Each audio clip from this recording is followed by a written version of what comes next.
Yeah, I know. You got a one-car or driveway, or is it? Yeah, it goes one stall into a double stall garage. Yeah, so, it's pretty long. You got plenty of time to shut down. You're out there doing test hits in your driveway. I have, but that's probably the 200th time I've done that. Yeah. And that time I just didn't have the coordination at the time. The thing got a little bit more sideways than you anticipated. It did, and I probably was in it a little too long. And yeah, that'll happen from time to time. It does. But what are you going to do? We're guys. We're stupid. That's what we do. Well, we're definitely not going to not do it. Right.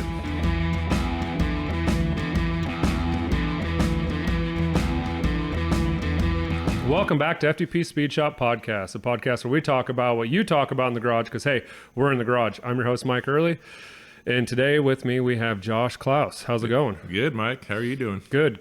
It's definitely been almost a year since I've done a podcast, which is crazy to believe that it's been that long. But I'm happy you picked me to make the comeback. You're the new guinea pig, so or the re-pig. I don't know. It's been a quick year though. This year, 6 months. It's crazy. It's already over. By. Yeah, it's crazy. It's already wintertime almost. Mm-hmm. It's getting cold out. You got all your cars put up for winter? Yep. Got issues. I did make my goal on the Monte, so it started. So, what is the Monte? 1971 Monte Carlo with a LS3 and a 6-speed. Did a Dakota Digital, like all that stuff, all that wiring stuff I have no experience with. So it's a good learning process. It's so daunting. And putting a new floor tunnel in for the transmission, putting clutch. I've never converted a car to a stick, so that was the first time I've done that. Oh, that's right. You did go to a stick. So what did you go for a transmission? T56 Magnum. Okay. Yeah. Nice. Yeah. Dude, you're going to love it. It seems like it's going to shift pretty good. You're going to love it. I like the throw on it. It's actually shorter than my Corvette. Is it? It feels crispier than that, surprisingly. What do you have for a shifter in there? Aftermarket shifter, or is it just what came with it? It's what they sent with it for their company. The kit? Yeah. No, the best thing I did to the Chevelle ever was T56 it. Yeah. Like that completely, 411 gears, woke it up when it was an automatic, when it still had the 283 in it. That changed the car. Right. And then going to E85 and... You run E85 in that? I was with the 283 because that was like 13.5 to 1 compression. And I was too poor to buy race gas, so I know that feeling. Yeah, so I went over to the cheap man's race gas and got E85, and then at the same time I did the T56 swap in it. Yeah, that's a no-brainer though if you can go E85 to me. Yeah, no, it seems to be the horsepower gains, then lower fuel cost. I mean, why wouldn't a guy?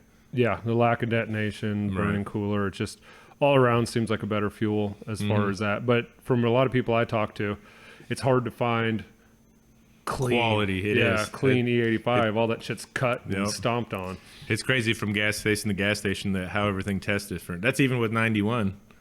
Like sometimes I get 91 at one gas station, you go to another one, my car runs like crap. Yeah, that's weird because I never really thought about fuel octane and like checking that stuff, and I never had an issue with it with the Chevelle. I ran E85 whatever I could get. I always went to that Sinclair out there on Cornhusker. It always seemed to work out fine, but I was just never had an issue with it. I guess I never had an issue with it like soaking up water over the winter time and all that stuff. That's good. So, that's everybody's nightmare with that, so that's good. So they say. So I don't know. I don't have the injectors or the fuel pump to do E85 in the Chevelle currently. It crossed my mind, but it seemed like it was too much. I don't need to add no more to what I already did. Yeah. Like I need to put everything up and save money over the winter, then hopefully get it going again. So what do you got? What do you got left to do? You got to drive shaft, exhaust, and paint it. I'm gonna do the interior too. I'm gonna recover all that. Oh, so you got to. I'm gonna do everything again. You got a full build. I do. So I got another summer doing this crap. So you're gonna do it again? Mm-hmm. What does that mean? You done it before? I painted the car before. Yeah, a long time ago. When'd you paint the car? Or 2003 I painted it. That'd be 2004, I suppose. So we painted our cars pretty much the same time, just because that's what would have been around the time when I painted mine. It might even been later. 03, 04. Yeah, it was done. It was probably 03. I couldn't put a date on it. I guess it was a long time ago. So how long have you had that car then? 98. 98. So I think I bought the Chevelle in 99. So it's almost the exact same trajectory. Yeah. Long time. This will be the third time I'm done it. So hopefully this is it. I don't want to do it again. Well, you got to watch out for those stoops. Yeah, you do. That's what started this whole process. It's something I wanted to do anyway, and then the guy wanted the motor and tranny, and it's hard to find guys that have cash. So he just came up, bam, done deal. Which that's pretty funny. Is I had no idea who you were, and it was probably in what 2001, 2002, maybe 2003 area. Is that when you bought the motor?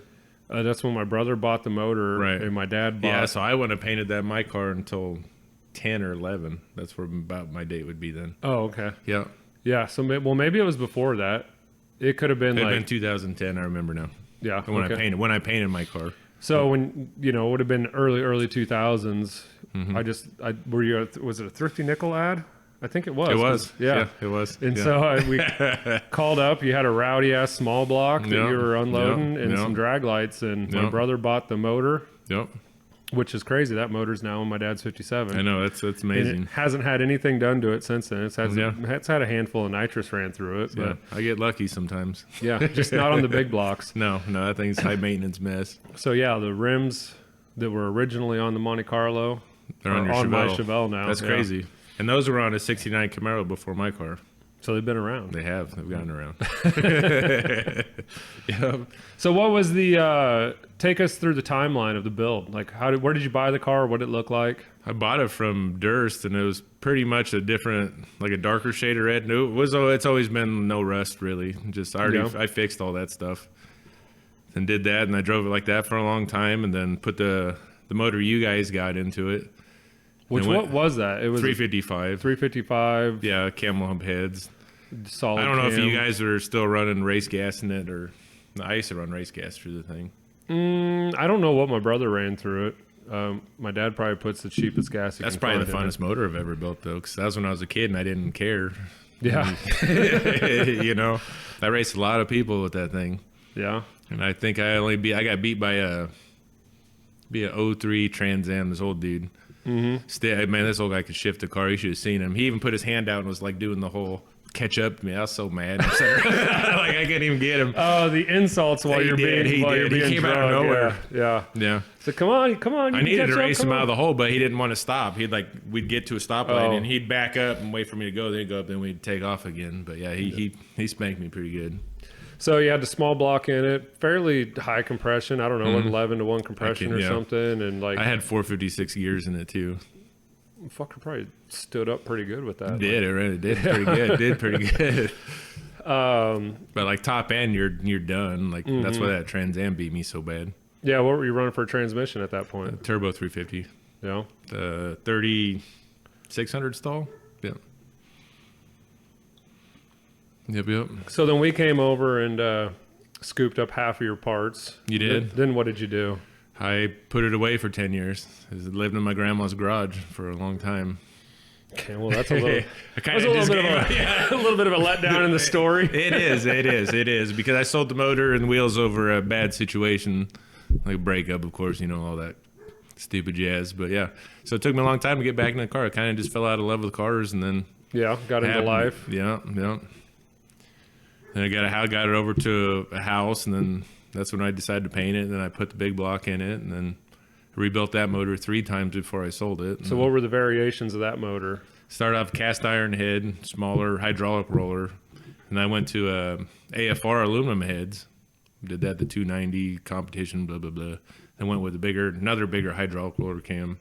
Then it didn't make the power I wanted it to, so I swapped the cam again to try to get it to 700, and then I never had it dynoed after that. Yeah, did you get? It made 667 with the comp cams in it. So it's pretty all right. Yeah, I just wanted that 700 so bad. And the bad thing is when I went to put the comp cam. Well, no, I did that. Then I put the new. Had Straub Cam Industries build me a cam for the motor, whole custom, $2,000 camshaft. Like, this is gonna be. And I took it out to Chuck's to go dyno the damn thing, and we spun all the rod bearings on the dyno. So I had to pull that off, and then here we go. Just to re-bearing that thing was like $2,000. By the time you do the machine work and get everything cleaned up and put it back together, that sounds like Zach's story when he got his motor built and it was going to be so fast. And it even gets worse. When I was taking the motor home, I was driving my mom's her newer pickup, and I had it strapped to the tailgate. I don't know why I did it there. I wasn't even thinking, but we're going down Highway 2, and then I thinking around 56 in the highway 2, a girl pulled out in front of me. I hit the brakes, and for some reason the straps let go, and the motor came up through the cab. Just blew up the whole. You got glass in my neck, glass in my neck. So I called my mom and said, "Hey man, we got I might have just totaled your truck." Yeah. But thankfully I was on the insurance, so I just had to pay her deductible, and she got it fixed. Yeah. So the big block has bit you in the ass more than once. That was a loud bang. Yeah, I can imagine. That thing came flying up. You hear that thing just start to roll, and you're like, "Oh, fuck!" Yeah. It was like a Final Destination scene. I'd like, no, this is gonna suck. So you made it through that near-death experience. Then rebuilt it, then did the bearings and all that stuff. I never had a 9-0 again, but it did run pretty good. Yeah, you always not were. Good enough though. Well, hopefully, maybe. I don't know. I think that the LS is a pretty great platform. I'm not going to lie to you. I hope so. Are you naturally aspirated? Yeah. Okay. I'll be that way. I want something I can just do a burnout and drive anymore. I'm done with that trying to go fast crap. It's just you're never happy. It'll keep you poor. I don't feel like you'll ever be happy. You start doing aftermarket goodies, and you're like, "Is this good enough?" No, I can make it a little quicker. I've always made it a little quicker. That's what we are. Just the way we are, and I don't know why. Next thing you know, it's like everything's working perfect, and then you have a $10,000 rebuild. Yeah. So. Yeah. I've been there. Yeah. This is I don't know why we do what we do, but that's. I think we're getting to the age in life where we're like, maybe cruising sounds pretty fun. It does. I'd like to go on like road trips and stuff. Like the Kingsmen, they go to all these towns and states out of state to go do this stuff, and I can't because I have a stupid big block that gets 2 miles a gallon. And with your 456 gears, you're wrapped out to the Actually, moon. I bumped it down to 373s. Oh, okay. I did drive that big block once with the 456s. It felt like I was on ice. I couldn't even give it no gas, no anything. It's just wah. Yeah, I can't imagine. You're still on a 275 or that was when I had 20s on it. I was trying to do like a pro touring thing. It was kind of like mix and match pro touring with the drag setup, and like it didn't make no sense, but we got through it. I can see that probably being like being on an ice skate. It was bad. It was I did get it drifted though. It was easy, just barely burp the throttle, and you start sliding, just burp all the way through Pioneers Park. Dang, dude, you did the Pioneers Park course? I did. It was awesome. You're ballsy. Holy Moses. I did that one time a million years ago on the Prelude, my first Prelude, because they were trying to do the little road course they had set up there. They had set up there. Right. And I was taking that corner right by the baseball diamonds and started sliding on the gravel because there's gravel parking lots on both sides. And it finally caught traction right at the last minute before I went in the gravel, and all I was seeing is those pylons there, and I was like, nope, this shit ain't for me. I don't want to destroy my car. I always worry about other cars, traffic there. I don't do that too often. It's been a long time since I've done that. Yeah, AJ, we went through their snow drifting in his MX-6, and we were there for 3 hours just going around the loop. It's so fun. Next thing you know, he's hanging out. It's in FTP DVD, what is it, owned by FTP, in the snow thing, and the video footage is terrible. It's dark, and they're early 2000s what we cameras. had back then. We didn't have all these high tech phones, and he's yanking it. It's like we're sliding. He goes, "Oh shit, son!" We're going backwards. Just smashes a quarter panel into a tree, and I'm like, "Yeah, this is why I don't really want to." I didn't want to rebuild a car. I guess that I ran into a pylon or a tree out there. So or a stoop on the side of your house. Well, we could get into that if you want to. No. That'll be the show intro. Do not do this. No burnouts in the driveway on the way home. Yeah, I know. You got a one-car or driveway, or is it? Yeah, it goes one stall into a double stall garage. Yeah, so, it's pretty long. You got plenty of time to shut down. You're out there doing test hits in your driveway. I have, but that's probably the 200th time I've done that. Yeah, and that time I just didn't have the coordination at the time. The thing got a little bit more sideways than you anticipated. It did, and I probably was in it a little too long. And yeah, that'll happen from time to time. It does. But what are you going to do? We're guys. We're stupid. That's what we do. Well, we're definitely not going to not do it. Right. That was like my dad's thing. Like every time he'd put a car up or put it away, he'd just chirp the tires in the driveway, pulling the. It is, and I can't help it now. It's like ingrained in me. It is, but now he was in like a 350 horsepower 396 with a peg leg in the Chevelle, and he would just. Oh yeah, and now I'm revving it up and dumping the clutch in the driveway, doing 7,500 fucking trans brake hits. Yeah, and so it's like it gets a little sketchy every now and again. It does, but. That's something we got to do. So I've always done that. Yeah. So, So you've moved on from the big block. So you got the LS3 in there. Did you just get a crate? I did a LS3? Blueprint LS3. Yeah. I did. Yeah, it sounds pretty good. I listened to the podcast Oil and Whiskey with the creator of Blueprint, the owner, whatever the hell. Oh, it is. right on. It's a pretty wild story. That guy's got a crazy story. You should listen to it. I should. While you're, at work and doing whatever. You should just throw an earbud in and listen to it because that guy's pretty cool. Right. He's got some cool stories and how they started and how many motors they were making and they couldn't find enough cores to rebuild all these motors. Yeah, I'm sure. And then they just started making their own. Yep. So you probably have a non-GM LS, maybe. It's a GM block. I was surprised. It said GM on there. I don't know how I feel about that.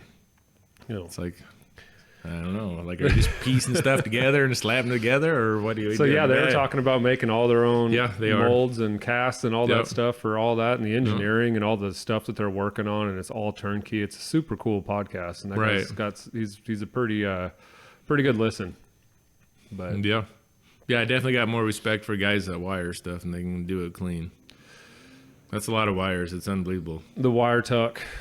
Especially, I think I'd been better off just doing a frame off deal than hide the wires somewhere, instead of trying to make it work. It's like, so, when you look at a wiring harness and you cut it all open and it's just 5,000 wires spread, 3.5 miles long, and you go, I think I'd rather just do a frame off restoration. Just do it from scratch, not just try to make it work like I did. But it looks okay, but I don't know if I'm too happy with the wiring job, but it's all right. Did you tuck everything and I did the best I could. Adjust stuff, or did you keep everything kind of together and just... It's together. Like that GM Performance, that's the kit they sent me when I bought the controller from Blueprint, and it seems like it's made to be in the engine compartment, the whole thing.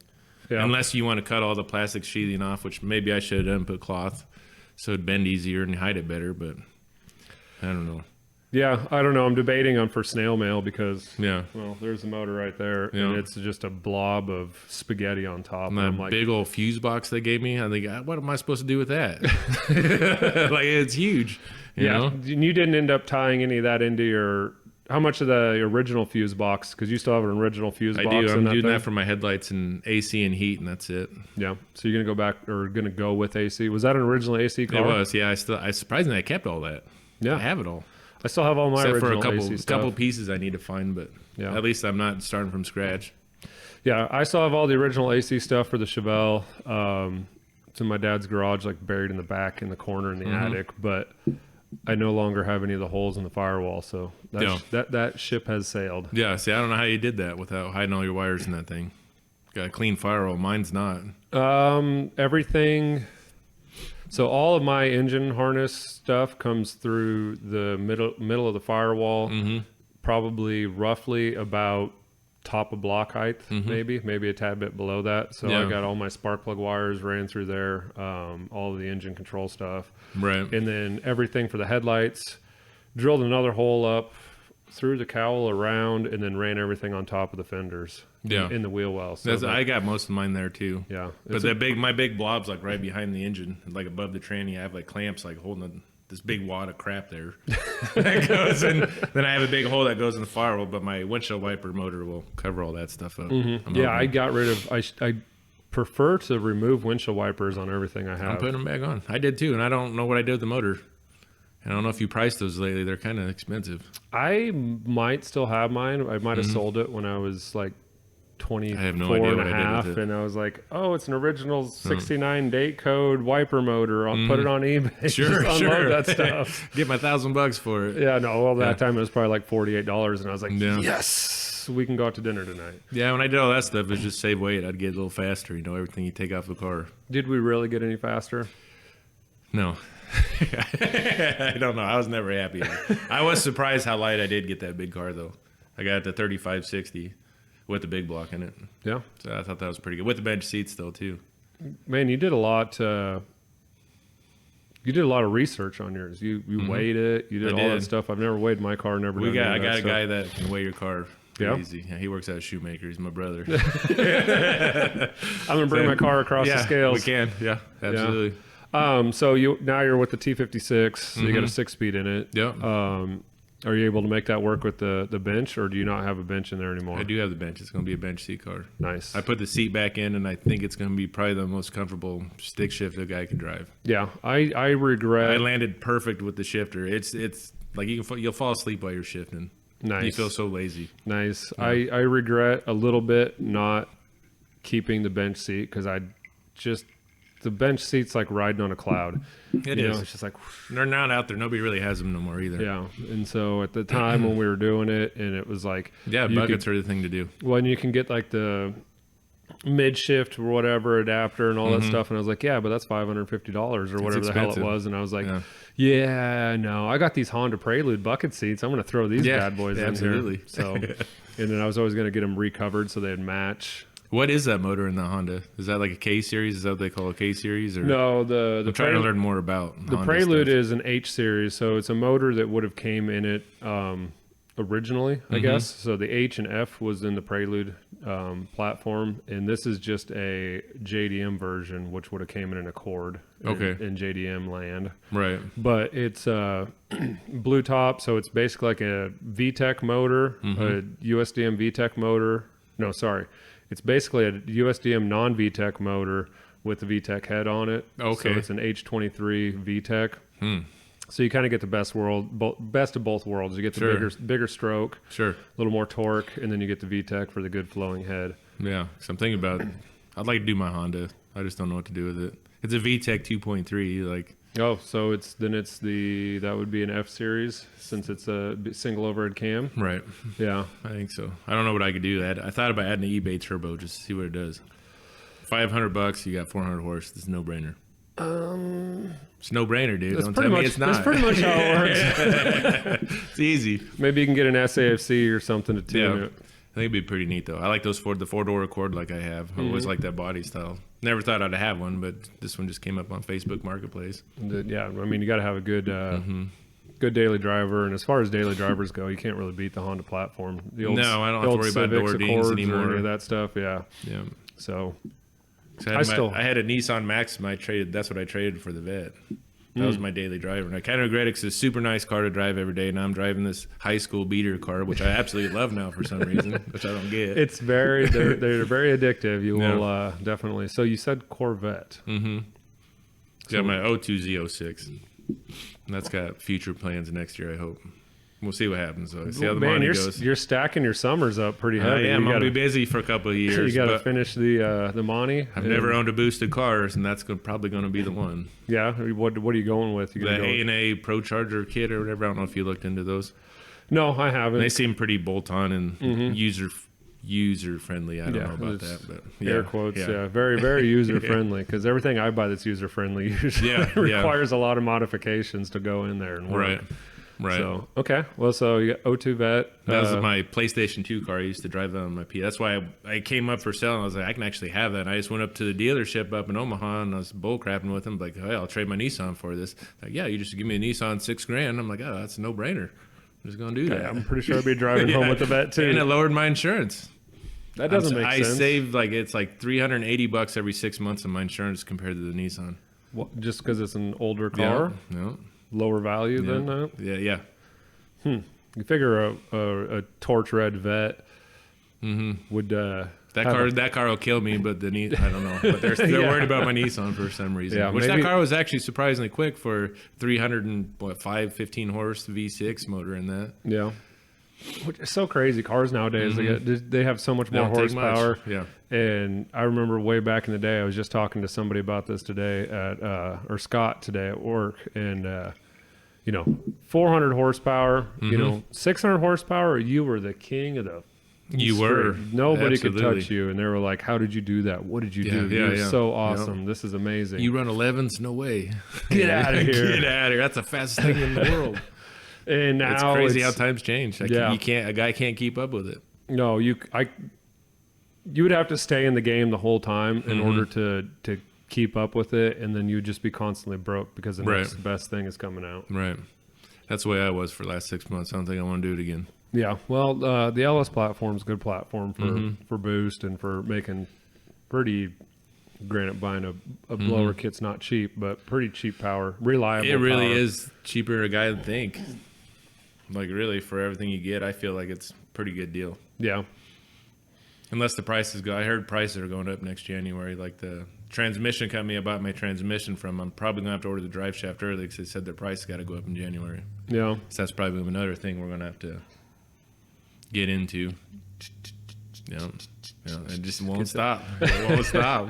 Once you need start to get the snail mail done this year.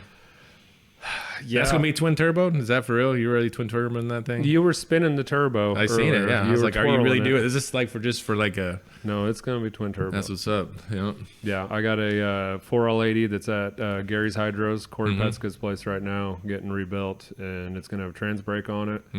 And we will probably not be able to hook it. Maybe. You might. It's heavy, so it should maybe. Is it heavy? It's heavy. Yeah. It's it's way heavier than you'd think. Everybody's like, "Oh man, aluminum body." I was like, "No, this thing's steel. It's got to be pretty heavy." Yeah. Yeah, I think it's probably weighs more than a Chevelle. I would say so. Yeah. Yeah. I would say so. That's pretty neat though. What's your platform? You go LS what? 1, 2, 3. 4.8 liter. Okay. I don't know. Whatever that is. That's a 4.8 that came out of a 1-ton Chevy Express van. So that's what the transmission. Basically, I bought that van for the transmission, and then it was like 83,000 miles. Oh, okay, that's not too bad. So I was like, yeah, that'll be perfect. Because the LS1 that I had with the Chevelle originally, it was like a 90,000 mile motor, and it lasted for 5 years. Oh yeah, so that's good. I was like, yeah, the bearings are probably still really good in the bottom end of it. So I'm gonna pull that thing apart and open up the ring gaps and slap it back together. Throw a cam in it. You don't have to do any head work or anything. You're just gonna. I was just gonna use the LS1 heads, and everybody I talked to says don't even do that. You're gonna kill your power. Oh really? Yeah. So they're like, just so those heads are already good enough to support the boost for the most part. Yeah, that's cool. So I didn't know that. This is all new to me. Those things just work. I forget what heads are on it. Sure. $799. I think they're $799. So they're a pretty good head anyway. And then the combustion chamber with the compression ratio, all that shit works out. So if I were to put the other heads on it, I'd lose compression, which then I'd lose power in that aspect. So it's pretty amazing what kind of power they get out of those, though.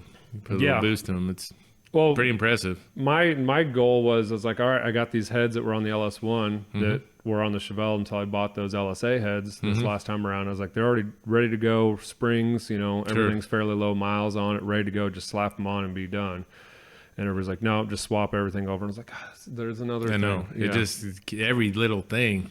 And then while you're in there, you probably should just do valve seals. Yeah, you might as well. Well, yeah, you're going to ruin the valve seals getting them off. So it's like, okay, well, we'll just add a little bit more to it. And then setting up. I've never really set up, actually done it right. I've thrown valve springs in and stuff, but I've never actually set them up, shimmed them, make sure that they're, seat pressure and all that stuff's where it needs to be. That'd be good to learn to do it, actually. I've never done that. I did that with my big block, but that's about it.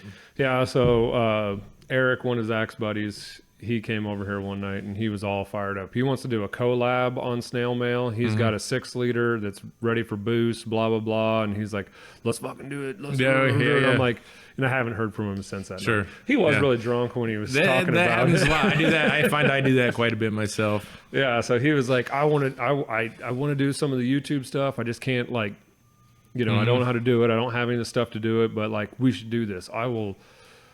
It wasn't like a donate the motor, but it was like, let me get it there running and probably pull it out. Try to see if we can not blow the motor, but blow the motor, throw a bunch of boost at it and see what kind of power it makes. So 6-liter, it might make pretty good power, but word on the streets, these 4.8s they like the boost. So. They do. I see a lot of S10s have that twin turbo S10s, like Sonomas and stuff like that. Yeah, so we're gonna go that aspect. We're gonna go that route with it. It's getting close. I mean, the motor and trans mounts and everything are in on that. So it's just a matter of once I get my transmission back, I'm going to buy a torque converter. There it is. It just doesn't stop. Yeah, the transmission's already costing $1,000 more than I wanted it to. And now the torque converter, $1,000 torque converter to handle the boost and whatever. And so, yeah, it's ready to go. I say it's ready to go, and nothing's final welded, but everything's tacked in place. It looks like you're doing good, though. So you're on your way. Yeah, I need that's a big project already. I need to quit building go-karts. Because you got distractions. It happens. That's been like a little bit of a crack addiction the last month because everybody in the family got into go-karts. And so, you can't beat that. Why wouldn't you? Well, they built a damn dirt track. It's an awesome dirt track. So why wouldn't a guy? Why wouldn't a guy? I want to build a go-kart to go do that. You need to build a go-kart to do it. I will. Go buy a go-kart tomorrow. We're going out tomorrow. Saturday. My car killed me. I got to stop and save money for a while. Yeah, I told myself before I built that go-kart, I paid the bills and everything, and I looked at the bank account and I go, it's been rough. This has been a rough 4 months for me. I go, I'm done. I'm done spending money. I'm taking some time off. Yep. And then literally the next week I spent $1,000 on a go-kart. Yeah, it was a good deal. You'd never have another deal like that again, right? Well, I didn't buy it. That's I what I always built it all. tell I just myself. built it and I just thrashed for 4.5 hours, 5 hours of sleep every night for that week because I had to have it because gotta make race day. Well, Steven rented lights in porta potties for it, so we were racing in the middle of the night. It was awesome. I think we ran on Saturday night till 1:30 in the morning. Yeah, I miss that stuff. I used to be on a hobby stock crew that we used to race out in Eagle before I started the job I got, and then I could never do that again. But that was every night we're over in this dude's garage working on his car, just never stopped, just to win $250. But it was good times. Yeah, Steven, and that wasn't my bank account; it was his. So I just had to hang out and drink beer and help him work on cars, and say I was in a pit. I mean, I guess there's probably worse things you could do. I don't know, but yeah, Steven's the one that got into it, and he wanted to get into a hobby stock or something. I don't know what the hell one he was looking at. Right. He called me one day and he was like, "Hey, I got the deal. This guy's selling. Once in a lifetime opportunity. We got to do this. Selling it, but I can't talk the wife into doing it. Right. It's $20,000. It's like full race car ready to go. Go out and run. Whatever else you need." And I was like, "Well, it doesn't seem terrible for a race car, but I haven't priced any of them." And he's like, "But I can't buy it alone. I need to have a partner." And I go, "Yeah, I'm out, Steven. Yeah, absolutely. What's going to happen is you're going to race a car, you're going to break it, and you're going to bring it over, and I'm going to break fix him it every race. Yeah, and I'm going to fix it, and so I'll be thrashing all summer on your shit, so you can go racing. Never stops. And I'm the partner in it, so it's our shit, but it's your shit. Right. He's like, "I'll let you drive it," and I'm like, I don't necessarily. It'd probably be really fun. It'd probably be a blast. I to bet drive, it's super fun, but it's not necessarily my bag. I guess. Right. I've never really been in love with dirt track racing. Yeah.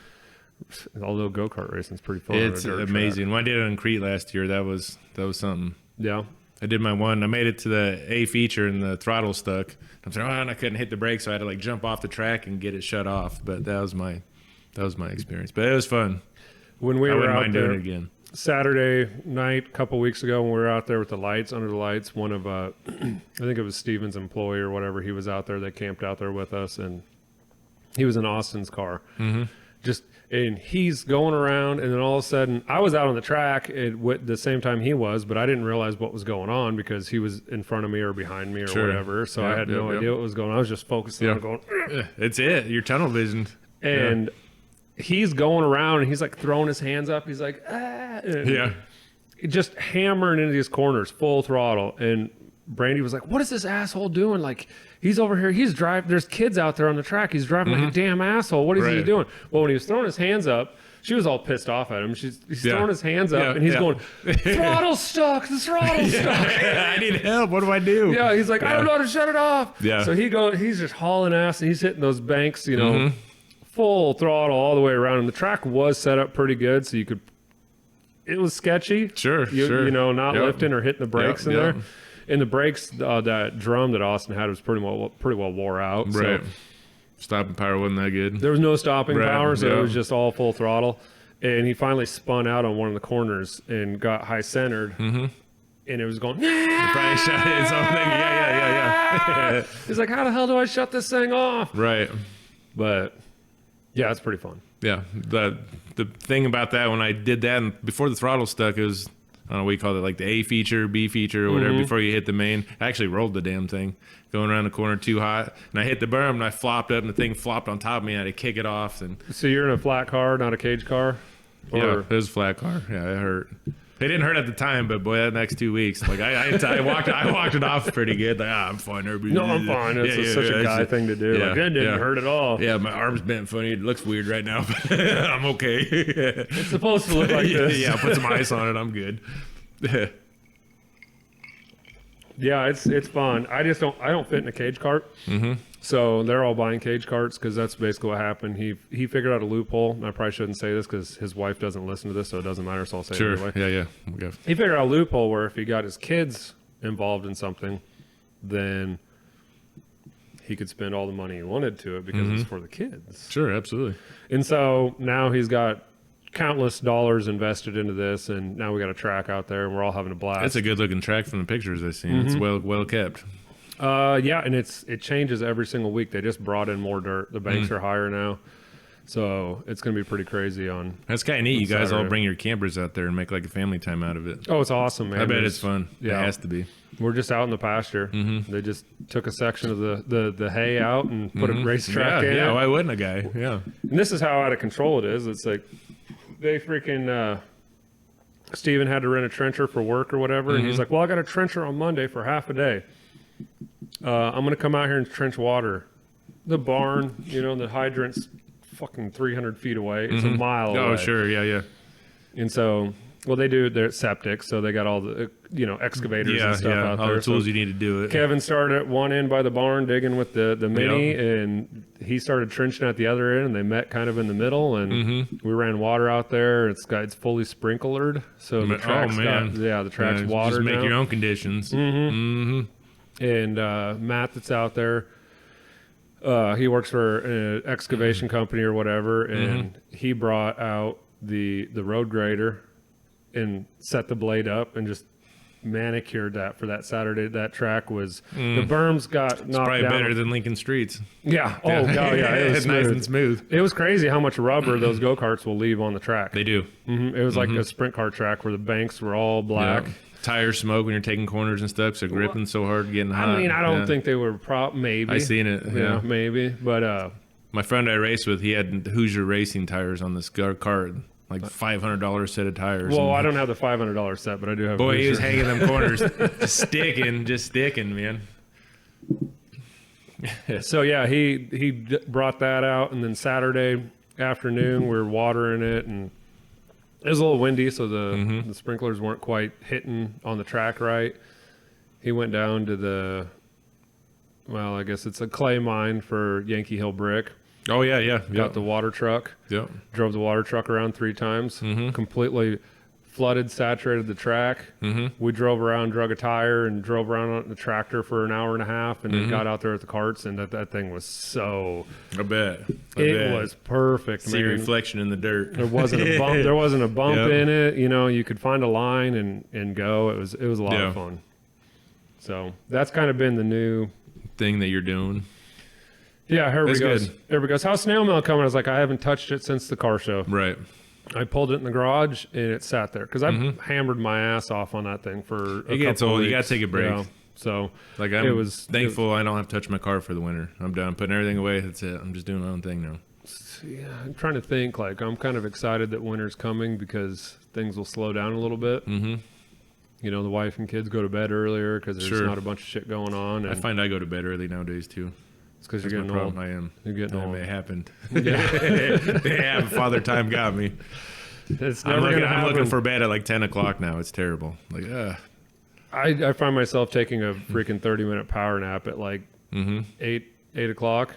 At night? That's call me good. I'm in bed. And Oh, yeah. And then I'm Right. screwed because then 1 o'clock rolls around. I'm like, man, I'm feeling good. yeah, we're getting stuff done. And then 2 o'clock rolls around. I'm laying in bed just doing this. Like, why Yeah. can't I sleep? It's like, Yep. oh, I took a power That's nap right. for 30 minutes Yep. 4 hours ago or Yep. 5 hours ago. So, but yeah, you should get a go-kart. It's pretty fun. I am. I will. It's on the to-do list. I know Travis is all fired up about it. He wants to do it. Is he? Yeah. Oh, Nice. Let's get more people the better. Let's do it. Yeah. That is fun. And it's not that expensive to get into. And then once you have it, it's like, what's worse can happen? You can sell it for the exact same price you paid for Right. it. But it's not gonna blow up every weekend. And I don't know. Maybe. yeah, who's tuning your motors? Damn it. That's why I got into go-karts. I'm just gonna do a Harbor Freight Predator motor or something. Yeah. And something happens $100, you got a new motor. So yeah, it seemed like every time Jackson were to jump in one, something would break. Oh yeah, jumping would do that, I suppose. That Well, changes not jump in one, not jump. Oh, one. I thought it was a bear. No. But yeah, so far everything's been good. Yeah. I mean, my used Ghost motor that came on that 2-seater, Right. and now this is how retarded I am. I've got a freaking That's quite the big cart.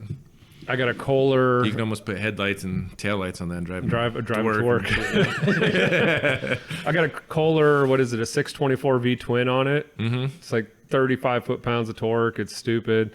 It is. Yeah, and that was in the mini Bobcat. Does it wheelie?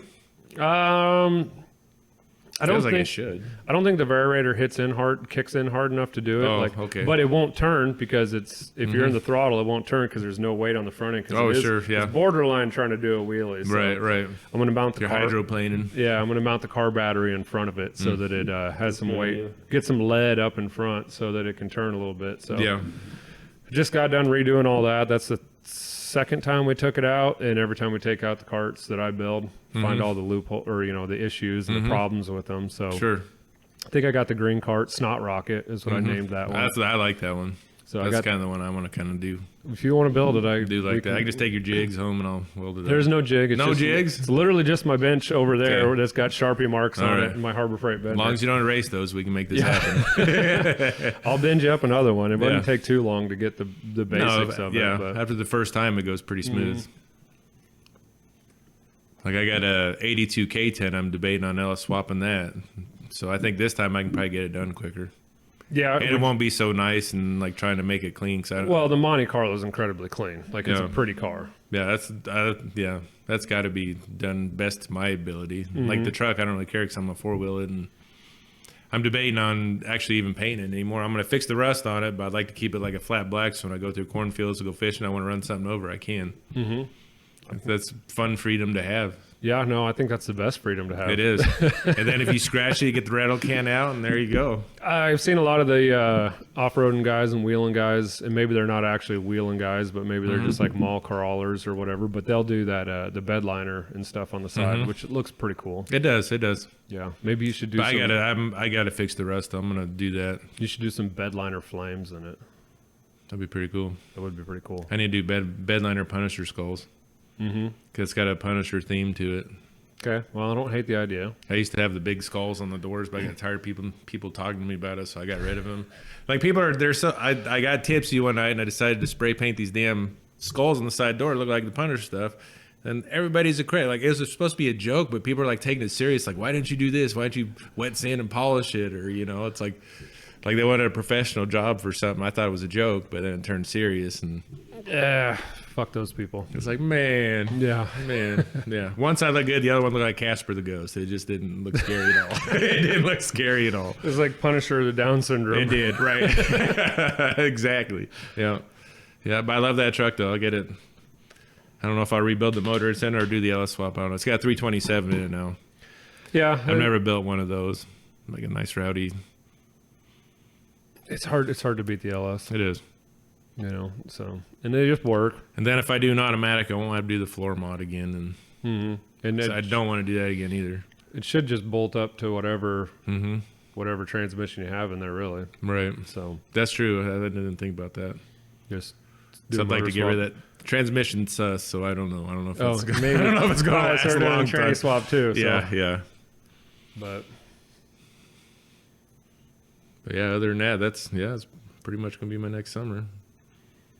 working on cars. Yeah, you find a paint booth. I had a buddy say I can use his garage one time. Yeah, I don't know. It's fine. I know we did this argument, and actually, you proved me wrong. I'm gonna build a paint booth in my garage. Yeah, It'd just be easier that way. I can just walk out the back door and go do that. It's well worth it for sure. Yeah. I don't know, man. I don't know that I could paint. And I'm just gonna do a scuff and shoot. I'm not doing door jams again and stuff like that. It's be the exact same color, but I am putting the stock hood back on it. And I scored some original NOS fender skirts for it too off the old eBay. Still in the package with the chrome trim and the installation hardware and the little. Yeah. It's got like a bazooka bubblegum looking thing for the instructions to install it too. I thought that was pretty neat. You're gonna open that up? I already did. Oh, They don't make sense to me. I haven't messed with them. I don't even know how to get them on, but I haven't messed with it too much. So I'm gonna do rallies, white walls, stock hood, Why?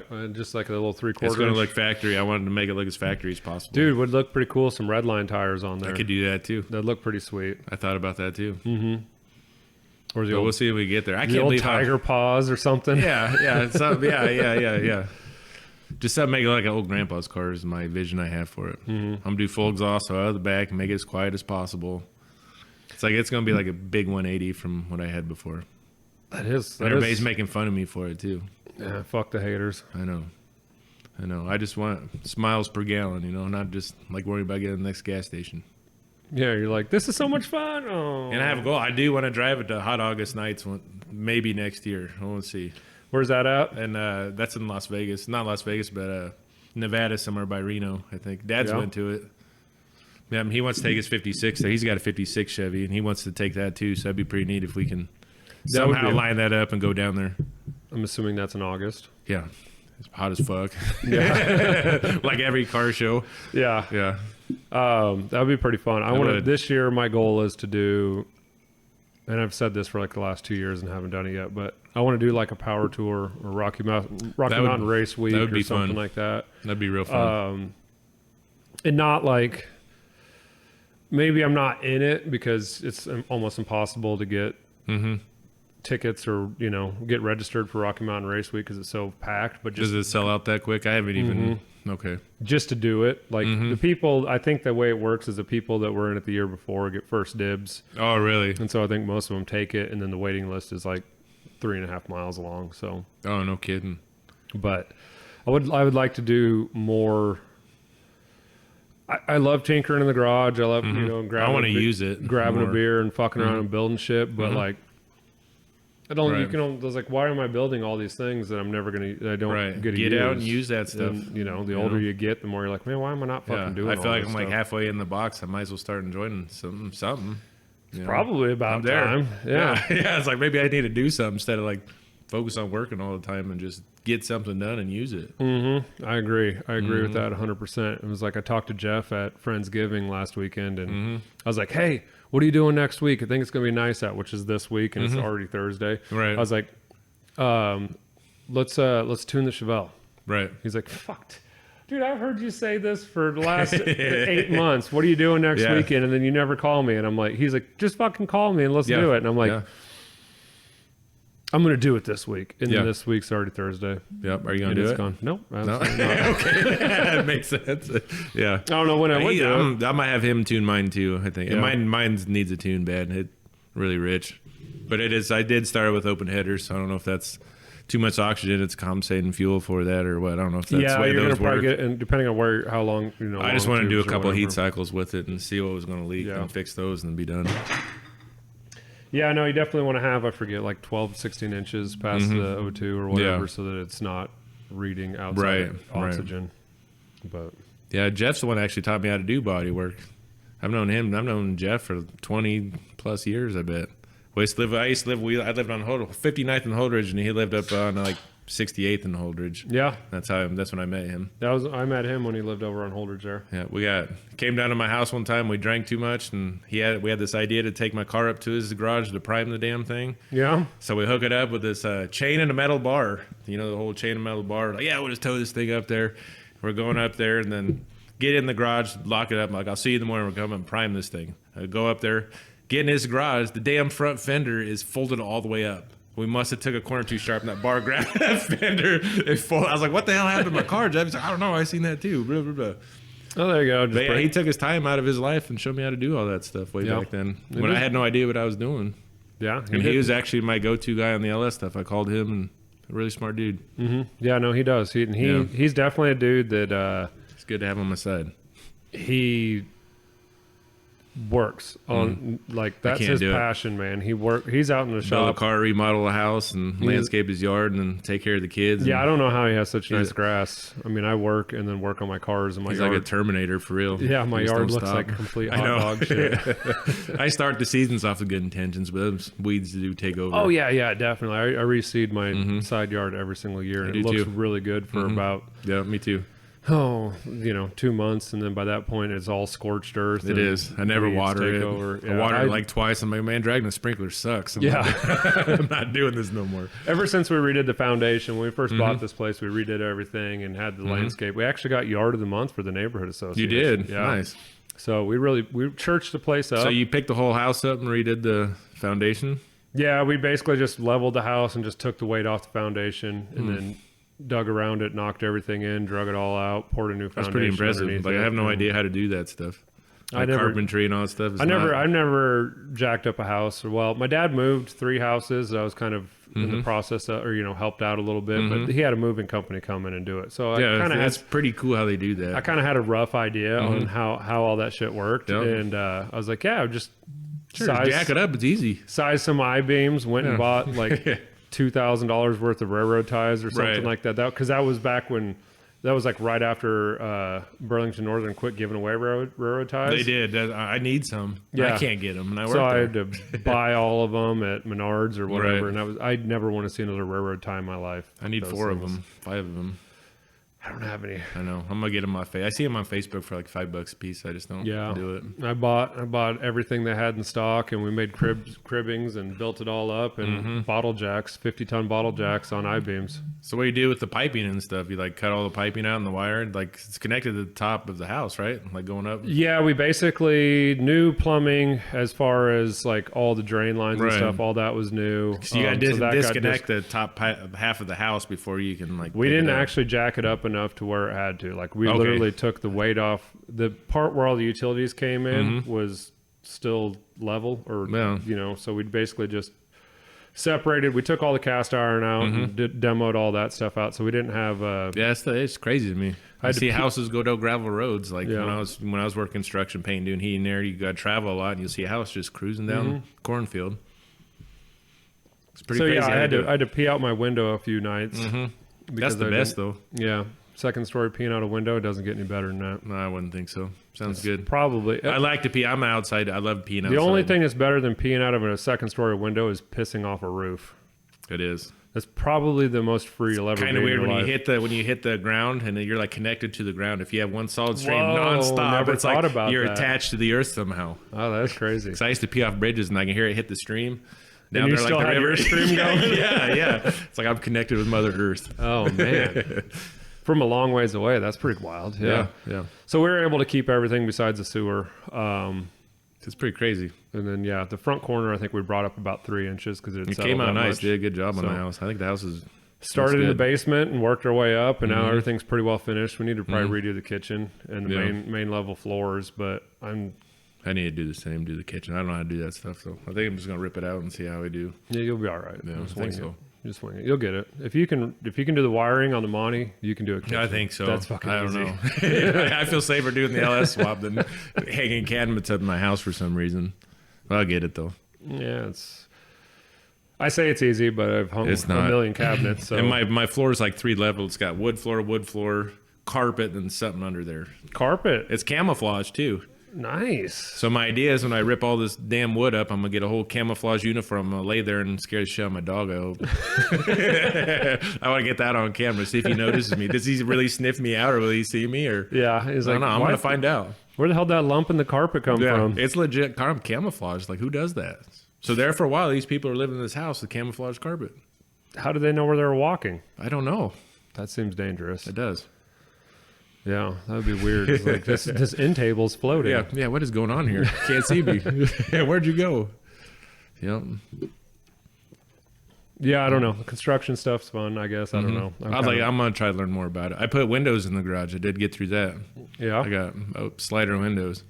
First window took me about 8 hours. The second one was about 3 hours. That's pretty good. It was a good turnaround. Yeah, that's pretty good. Next one, I ugly cried many times on the first. I was so mad throwing my Sawzalls. Window. What's so hard about it? But I couldn't find the exact size, so I bought a bigger window. So I'd like carve it out and get it to fit.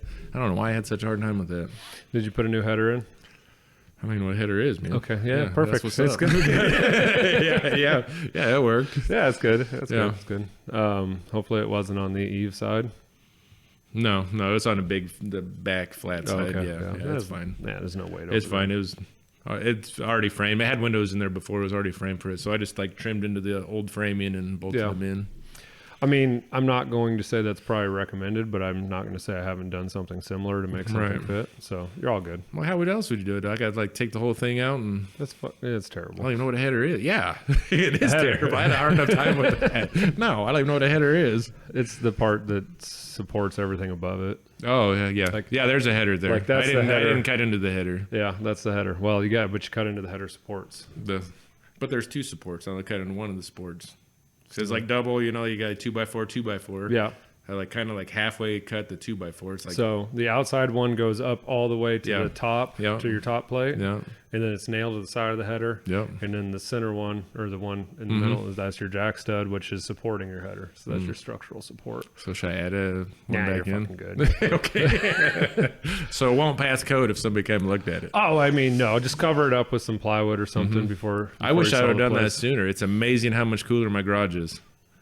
So I just had the garage door just open up on one side. I'm sitting there building these motors and stuff and saying that's 120 out, 130 in my garage, Oh yeah, dude. Yeah. No wind. That was a game changer. Yeah, I should have done that a long time ago. Best thing I did with this was I knew I wanted to put a paint booth in, so I put the loft area and the paint booth over there, and I put that big fan in there. It's like I think it's a hog barn fan or whatever. We got it on an ag sale, and that was pretty nice because you could be working in here and you just open up the garage door, and then that just will pull. Sure, pull it makes a through. huge difference. Yeah, having that draw is a huge deal, and now it's all heated and cooled. Yeah, I mean that's pretty good. I mean it's not, but it is. It's so cold in here right now. Yeah, I have to shut the heat and the AC off for the podcast because it's so loud. Right. These microphones That's nice pick to have up everything though. But dude, I sweat my ass off all day long in the summer, and then I would come out here and like it's like I agree. You're like you finally go inside in the AC, and you're like, yeah. I don't want to go back outside. And then you walk outside and you instantly just start sweating and it all sticks to you and you're like, no, I hear you, man. And I just get old and lazy, I guess. And it's like, you know AC's what? Nice, man. I got a free AC unit. I'm going to throw it in here. Before that, I had a $60 furnace that I bought from a buddy of mine.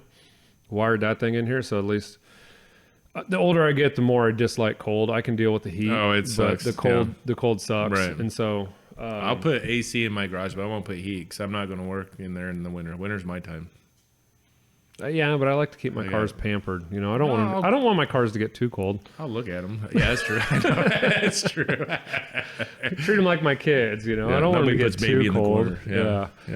So one of those mini split systems though is pretty legit. That's what my dad has in his garage. They're easy to install too. Just hang on the wall and run some line sets, and that would be what I would do if I was going to do it all over. And their price on those things went down quite a bit. Oh yeah, when they first came out, you're talking 10 G's. Now you can get one for like 3. No shit. My dad, I don't think he had like $2,500 with 2 heads. Yeah, works good. You can get them for under a couple grand, or $1,500 or whatever, and they're quiet. They're whisper quiet. Yeah, when I was doing heating and air, they were like a new thing when they came out. And they were super expensive. Yeah, everybody's putting mini splits in everything. Yep. Austin put a mini split in his enclosed trailer. Yeah, because he wants to kind of make like a toy hauler out of it or whatever, so that they can camp and whatever. Yeah. You go to Knoxville or something, you got a cool place to sleep. That's on the to-do list too. I want to do that some year. I had the option to go to Knoxville this year. I don't think I can do it though. And I just like, dude, I can't make it work. All right. The brother-in-law. I don't think I can party like that again. Did all that. I don't know about the part. That's 24/7. Hartshorn went out and camped at the out at Eagle for whatever the hell their last hoorah race. He said that was insane. He goes, that was just nonstop party. It doesn't stop. Yeah, and I guess you're hanging out with a lot of guys that know how to party. Yeah. I've been there. I've done it. So he goes, you got to try that next year, and I was like, all right, next year. You did the dry run, you saw how he made it. You're okay, bud. You're okay. You're alive. It wasn't super boring dry camping, in a gravel parking lot. Yeah, and no, it's fun. He said it was a blast, so we'll probably do that next year. Oh, right on. I guess I didn't know they did that where you can camp. Yeah, you just in the parking lot, just find a spot and you're back down on the end of the parking lot, the west side of the parking lot, I think. You just back up to the not really a tree line, I guess, back there, but that draw at the bottom of the hill. And yeah, that's pretty neat. Yeah, it sounded like it was a pretty wild time. So that'll probably be something that's on the books to do. Just try to. The kids are getting older, so it's getting a lot easier for us to go do stuff. Get more freedom, and yeah, it's like if they don't want to go, they can. Well, they can take care of themselves for a little bit. Yeah, I mean, there was one time it was pretty funny. Jackson's always been pretty self-sufficient, and I forget what the hell we were doing. Brandy was out here helping me with something, like putting the hood on the Chevelle or something like that, and they come downstairs and they're like, "Well, it's about dinner time. Where the hell's everybody at?" And they're like, hollering for us. They can't find us. This was before they had cell phones and all that stuff. And they're like, I don't know where they went. They're gone. Yeah. It's dinner time. So Jackson started making everybody peanut butter and jelly sandwiches. Nice. Way to step up. Way to step up. Yeah. So he basically like provided for the family. Yeah, that's awesome. I got this. Don't you guys worry about it. Yeah. So they're getting more self-sufficient. And so, yeah, they'll be good. We can start maybe traveling's I don't necessarily want to travel, but like just experiencing more with my stuff, and that's not necessarily my wife's favorite thing to do with cars and stuff. But I'd rather go on cruises or go drive somewhere instead of like go to a car show and sit there. To be honest, yeah, we are going on a cruise in January. Not a car cruise, a boat cruise. I never have. I'd like to. Yeah, so that is. Everybody says it's really, really fun. Game changer. You'll want to book your next one right away. I'm hoping. I went on one cruise when I was 18, and it was kind of like because my dad was building all those apartments and stuff, and so we never went on family vacations for like 5 or 6 years. So that was kind of like here guys, we're gonna do this vacation. Well, they booked a cruise for like on an old folks cruise, so there was like nothing for lots of backgammon going on. a lot of backgammon and bad gambling going on, and there was nothing for an 18-year-old kid and. I don't know, my brother was like 15 or 16 at the time to do. And so it was really fucking boring. It was terrible for us. Right. And then my parents are such good parents that when we went into Mexico at a port, we're walking by the Mexican, soldiers, whatever, as you get back on the boat, with their AK-47s or whatever the hell they had, and my dad's like, here, they're searching everybody's bags. Before you get back on it, and he handed me 2 bottles of tequila, and he goes, "Put those in your pockets." And I had cargo shorts on, and I'm like clinking, walking through there, clinking. Hey guys, nice. So I'm sure there'll be some of that going on. I don't know how stringent they are, or how much pickier they are. That was they look pretty fun. Everybody that I've seen. So yeah, it's a little bit of a thorn in my side, just because it is. So much. It'll be the most money I've ever spent on a vacation. They're not that bad. It's a lot of money, but I got 5 people to take too. That so sucks. yeah, there it is. It's going to be the most money I've spent on all of the vacations I've ever had since I've had a wife and kids combined. Well, it's about time you treat them. You sound like my wife. When did Brandy get in here? Yeah. Yeah, so I don't know. We'll have fun. My brother's going, his family, and my parents. And it all started basically my parents wanted to go for forever, and they just hit and haul around. And my wife I was out of town, and I was hauling ass home because I had to work in the morning for something or whatever. Right. I've been driving 8 hours from Minnesota back. I was burned out. I was like, that's a long drive. I just want to sit in the chair, drink a couple beers, eat some dinner, and like go to bed. Yeah. And she was over there, and they were all shit-faced sitting on the back deck, and they were bullshitting about it. And they set up this plan to do a cruise, and then now once it was in my wife's head, she became the ringleader of it, and now everything. So it's all going down, and it's like fuck. Yeah. It'll be a good time. I think it'll be fun. Yeah. I was a little worried like a month ago when they started like trying to bring COVID back and saying how terrible COVID was. That's true. But it pretty much went away. And they just had one got caught in a hurricane. A big ass cruise ship caught in the hurricane. It was filled with water and everything. It didn't sink, so you'll be good. Did it spin around? It did. It was pretty. It's a crazy video. I have to check that out. And like it's like 6 inches of water everywhere. Everybody's sloshing through water on the boat. Like I don't know. I'd probably freak out and die. But yeah, I would have been like. that's like one of my worst fears. Is like, I'd be going overboard. I'd be like Titanic. That's all I could think about. I think that'd be the worst feeling, be stuck out in the middle of the ocean and the boat leaves you and you're just sitting there floating. You just got to hang in there. Yeah. People die every year from falling off of those things. They don't find them. I'll try to hit the propeller if I fall. Yeah, I'm jumping into the propeller for sure. Just get it over. That shark ain't going to eat me like that. There ain't no way. No, I want to chum the water for the next guy. I want to bring the sharks to the guy that just fell off the balcony. I want to contribute to society in my last moment. Getting eaten by a shark would be the worst. It's terrible. Yeah, that would be the worst. Getting just like your leg half ripped off and dragged underwater, and then you're so helpless. Drowning while you're screaming and bleeding out. Oh, well, you know that thing's gonna come back and get a second chomp. Yeah, that would be bad. It would. I think that's not how I want to die. No, I don't either. If I can choose, that's the way I don't want to go. Right. Yeah, maybe. There's probably 3 or 4 better ways to die than that. Yeah, absolutely, yeah.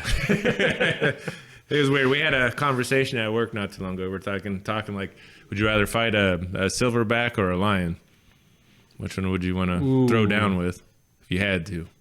I'm going lion. Yeah, because it doesn't have opposable I think it'll kill me thumbs. quicker. That's our conclusion we came with. Yeah, I don't want something that can grab me and shake me. He's gonna beat you up pretty good. Yeah, he's gonna like It's gonna be blunt force trauma for a long time, I think. At least the lion maybe choke you out. Yeah, I would just go get it over with. Yeah. Gorilla just pound the crap out of you. I don't know. Yeah, no, definitely not. I don't think I want to go with the gorilla because Right. they could pick you up and they would shake you right before you were gonna die. Oh And man, like, you're done. You know, And they're gonna crush all your bones. you're my too. bitch. Oh yeah, And then they absolutely. would power bomb you. They'd probably fuck you after that. Would be my guess. Remember, Mike Tyson's prime said he can beat up a silverback. I don't believe he could. Yeah, but he was also pretty crazy. He's got the best chance in the human history. Out of everybody. Yeah, he's definitely got that. Yeah, I don't he's know. got the best chance, but I don't. Maybe see it. like a juvenile, like Right. not the king of the castle, not the full grown, alpha male. I don't think so. No, I don't think so either. But then again, if that was going to be like in a ring in Las Vegas or something, I wonder what the odds would be on Tyson. Not good. Not good. You can't get away. Yeah, that would be an interesting match. He's Well, like, they said if they can get a silverback to get on a bench press, they can bench like 4,500 pounds or something like that. It's like something astronomical. Like they're that strong. okay, never mind. Yeah. Damn, that's Right. like, They that's don't pretty- even work out. yeah, they just sit That shit does around. not make sense to me. I look at my dog. He eats 3 bowls of food a day, and he's yoked. It's like, what the hell? He just sleeps all day. Why don't you start feeding him, or why don't you start eating when I he's? thought about getting on his diet. He's it's like, got a program. Give me that pedigree I with see some the rough results. greens Yeah. on it. Yep. It's crazy. Yeah, I don't know. We got a puppy now, and we got our I've old seen that. fucking basset hound. I love basset hounds. I grew up with them. We had 2, And Max and Annie. He's the laziest MFer ever. Like, I'll come in, get home from work or whatever, and Daisy, the puppy, she's just like, oh my God, I can't wait to see you. He don't even pick his head up. I can't. He's like, it's just you. Yeah. But when a squirrel gets trapped on the treehouse or the fort the kids have back there, Oh, I'm sure. he won't quit. He's jumping. He's going nuts. He'll bark. He's nonstop. 1 year old all over again. Yeah, Yeah, that's what Rollo is too. Just a big old lazy bastard until he has to be. Yep. It's pretty funny watching him play because he sounds like he's gonna kill her. Super vicious. Like, It is. That's why them hound dogs sound. Like, what are you doing to him? Blah, blah, blah. It's like if I go spank roll, I barely got to like do anything, and he sounds like bloody murder, and like everybody thinks I'm beating the crap out of him, but I'm not. Yeah, no, It's actually he's embarrassing. yeah, no, he was pretty. We butt heads. We do not get along. He did not submit to me, I guess. So Right. we fought. They won't. We had lots of turmoil in Yeah, his, yeah. in his I still younger go life. through it every day. I'm still doing it. Yeah, so That dog tests me every day. that's why the golden retriever's a good breed. I like Absolutely, it. yeah. They're people pleasers. So I think they say hound dog's like the number 4 hardest dog to train. Any kind of hound. shot collar worked really well for Gunner. It did, and he got pretty good. But the funny thing about him is he'll run out of the gate. You can't catch him. He won't. There's 2 Can't ways. catch him. His little legs. He's Dude, fast. he's fast. That's crazy. Dude, he is so That fast. little midget legs going. Dude, he's faster than a full size husky male. He's Really? fast. Yeah, That's crazy. Not like a fat guy. Sure. like Yeah, a yeah, no, husky I dog.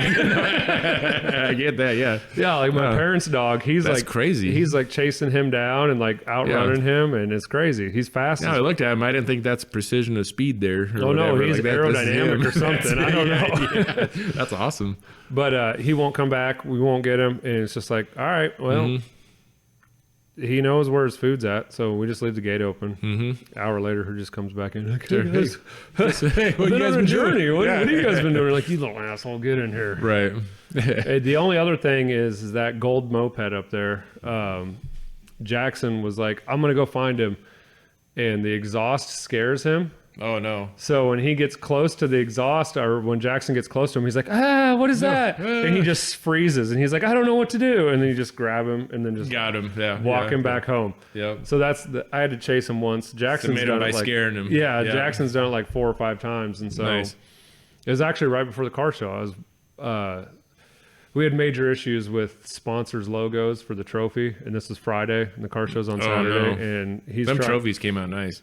They were awesome. They did. They came out real nice. Beautiful. Jeremy always does a bang-up job on it. I cannot thank him enough for the energy. I was really impressed with it. So, the Brandy's cousin came over or whatever and let the dog out, and I'm like, you already know. And so she's chasing him. I'm like, just stop, quick, because he's going to run. He just keeps running. He plays. He makes a game out of it. He'll run 100 yards ahead of you, and then he'll sit there and like, look at you. Come on, let's go. And then you'll get within 50 feet of him, and he'll take off. And it's like, we've chased him all the way down to 48th Street. I mean, we chased him for blocks. Right. That's scary too. You got traffic and all that car stuff. Horns and moped motors. He's like, I can't handle it. I give up. I quit on life. That's it. And so I was like, she keeps chasing him, like, leave him the fuck alone. He'll come back. You just got to hang out by the gate and shut the gate when he gets back in. Oh, sure, yeah. And, and so I was like, screw it. I'll try to jump on the moped. The damn thing wouldn't start. Dang it. So I'm pedaling it.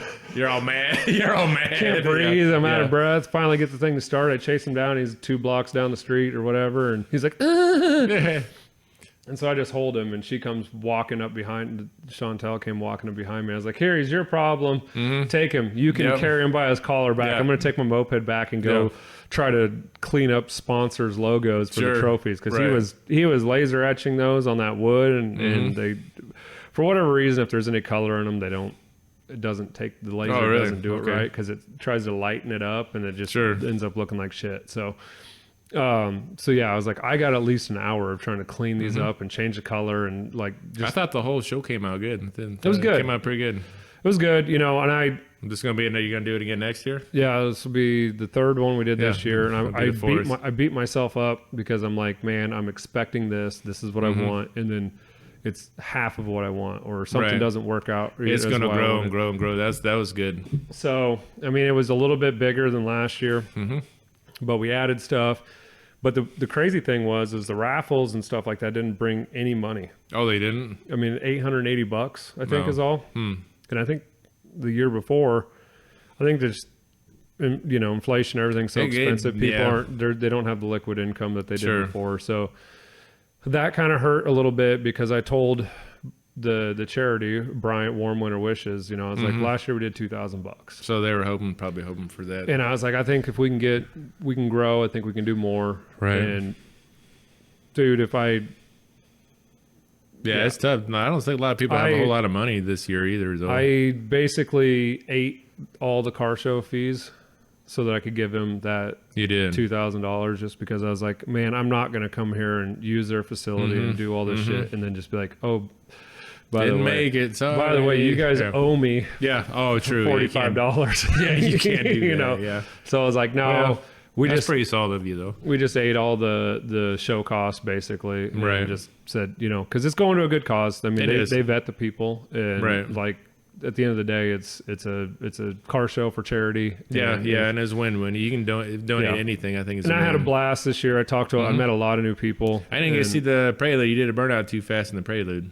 Yeah, I was like, no, that was first up. That was first up. I got the show started with that. You did. And I wanted to see that. Everybody was like, I was like, well, I'm going to do one in the Prelude and the Chevelle. And they're like, well, why don't you just get it warmed up with the Prelude? And then the car's not tuned. There's nothing going. It's not even aligned or whatever. Oh, okay. So it wasn't even ready for a burnout. It wasn't ready for anything. You just did it anyway. And I was like, screw it. Let's get it on there. And so I just jumped on it. And it's like, and of course, when you're doing a burnout, it feels like it's, that was like at least a 30-second burnout. And then you watch a video and it's like 10 and a half seconds. And you're like, wow, that time really slows down. Well, it's because you're freaking out because it's about to blow up. I'm like looking at the oil pressure. I'm looking at this. I'm like, well, what's that weird squeak? Why do I hear this weird sound? Yeah. And then the Chevelle, they were watering one side, one wheel, and not the other one. What did happen with that? I heard something breaking it. No, I thought that's good. I thought the rear end was the rear end was going out. That was my guess. It quit pausing on the second attempt, and it basically Brandy drove the Chevelle home, and she hammered it leaving the circle, and it fucking set the ass in sideways, scared her a little bit. Yeah, so that's good. That's good. yeah, yeah. And then I pulled it in the garage, and I hammered the shit out of it, and those tires were freaking grease. There was no traction left on them. They were they were gone, and it instantly lit up. It didn't make no bang, no nothing. Yeah, nothing. It was chirping. It was like the clutches were, and it's because that one wheel was not turning. Oh, I see. Because they were watering the one side, so all the traction was jumping over the other side. Maybe the clutches are getting bad in it or whatever, but it was kind of like that hopping. Yeah. So as it would maybe break loose a little bit, and it would chirp the clutch, and I could hear it. And that's why I stopped doing the burnout the first time, because I could hear it going. I'd stop too. Yeah. And I was like, it's making noises. And I was like, oh, maybe it's just the tires on the metal. And everybody's like, oh. It doesn't pay to be the hero in that situation. Jeremy comes up and he said, I want to, what did he say? He's like, I want to burn out Savage. And I was like, all right, fine. Let's do it again. And then the driver's side wheel didn't even spin. And everybody's like, nah, knock it off. And I was like, all right, well, I'm out. So, but yeah, that was... It's still the 10 bolt in there, but it's an Eaton posi and all that stuff. So it's a good rear, and I don't want to just go thrash it and toast it. Oh, so absolutely. The Eaton stuff's expensive. It'll go into a new build. As long as you don't run full slicks, it'll be fine. Well, I got that 12 bolt that we're in the process of building now, so hopefully I just want to do a wheelie. That's my goal. It'd be cool. I've never done a wheelie either. It was my goal with my big block, but it didn't happen. I never put slicks and drop pressure though either. Yeah. Just then when I did the rear end, I never did C-clip eliminators like I probably should have, but I was out of money. Yeah. So I'm doing C-clip eliminators That's and important. 411s and especially if you're gonna run slicks. Yeah, Eaton posi and all that. Yeah, because I'm not. Once it hooks, that's when shit breaks. I'm not about to try to fold a quarter. So. Well, I'll find out all the weak links for sure. Yeah, for sure. It's going to go. Oh yeah, that's the way it'll go the way up. It'll be the drive shaft. It'll be the transmission, or it'll be the drive shaft pressure, or the flywheel or something like that. It's like hopefully with the flywheel, shells out, it doesn't take my leg off. That's scary. Goal. Yeah, so makes the guy think. Yeah, the older I get, the more I think. And it's like, that thing. They are heavier than I thought. Yeah, is it like that $400? Probably would be worth it. What do you think a flywheel weighs? 80 pounds? No, shit. I don't know. They seem pretty heavy when I put it on mine. I've never set up a clutch ever. This is my first stick experience I've ever had. I feel like they got to be like 25 pounds maybe. I'm still pretty heavy flying at you at 1,000 miles an hour. Yeah, yeah. You definitely don't want that. You definitely don't want that freaking like ripping, sawing through everything. So I don't know. I don't want to make the Chevelle a drag car. I don't want you to either, but if that's what you want to do, I'll support it. Let's do it. Let's do it, man. It's all the way. So I want to make it a fun car that 1,000 horse street car, right? 650 maybe. I don't want to do 1,000. Yeah, 1,000, crisp 1,000. That's a new 500. It is. Yeah. That's how much 50 is a new 40. 1,000 is a new 400. No. No, I don't want to do that. Even with snail mail, I don't want to do that. I don't think. My goal is to make 700 on that, and that's about it.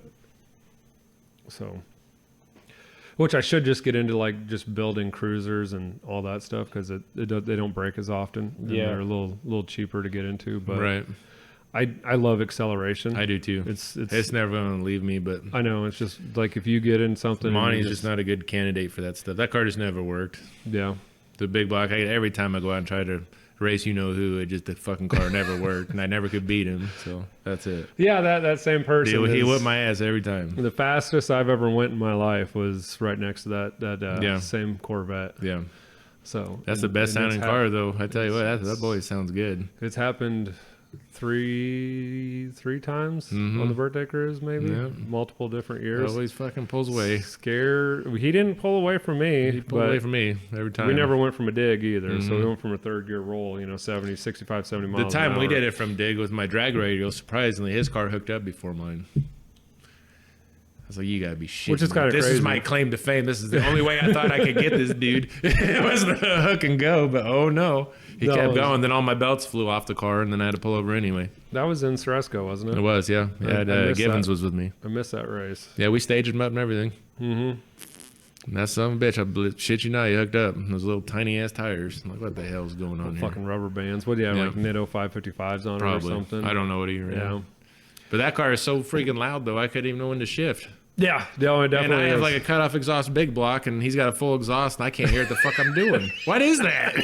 Shit don't make no sense, dude. It's by far the loudest. It sounds so good too. Crazy, That's what I want mine crazy to loud, obnoxious sound, Yeah. you know. But yeah, that's fucking around with Travis. Like Yeah. that's the fastest I've ever went. You know, we went from a roll, and he basically That was the fastest I had my vet on their wedding, Dusty's wedding. Yeah, We're running back from, I think, Seward going down Highway 2. I bet we're doing 160, I suppose. yeah. I don't think I made it that fast, but I think probably made it about 140 in the Chevelle, and that was scary as fuck. Absolutely. I've had my Monte at 143 one time. I thought I was going to die. I will never do it again. That did not feel safe at all. I did that about 3 times, and I was like, this is getting scarier I feel like my every quarter time. panels are just going to fall off. Yeah, the front end starts coming up a little bit, and then it starts getting a little darty. Yeah. And so now you're like driving like this. You're like, I can't lift. Yeah. This is real glass too. This is gonna hurt. Yeah, we wrapped out 4th gear. I was basically at the rev limiter in 4th gear, and I had nasty drivetrain vibration. I bet. Just because I actually figured out what the issue was is the drive shaft or the diff, the rear diff is pointed at 0 or down just slightly, and the transmission's going down also. Oh, okay, I see. So they're compounding and growing as RPM goes up. So Right. I'm going to correct that problem when the 12 bolt goes in, and maybe next time when he pulls up, I can handle a little bit of this. Oh, yeah. You know, that vibration is like sucks. shaking the hell out of the car. You know, something's fixing to I let bet you go. the same thing that was happening in my car. It was vibrating pretty bad when I did that. And yeah, it's Just walking, I felt like I was out of control almost. but he said, you know, he kind of was like, you know, I was like, how are we doing this or whatever, you know, blah, blah, and he's like, just go. Yeah. And so I jumped. Yeah, he's like, just go, I'll catch you. It's not I never seen him. That's good. Never seen him. He stayed, and yeah, I don't know what he'll say about this, but like, you know, he started up my bumper probably because I jumped on him, and he never came into my line of sight. And I had a GoPro on the quarter panel and never came into that. So, okay. So I think we were dead even. I don't think there was anybody. Nobody was winning that. Right? Well, of course he won because he stayed in it to 160, 170. Yeah, he'll go 200.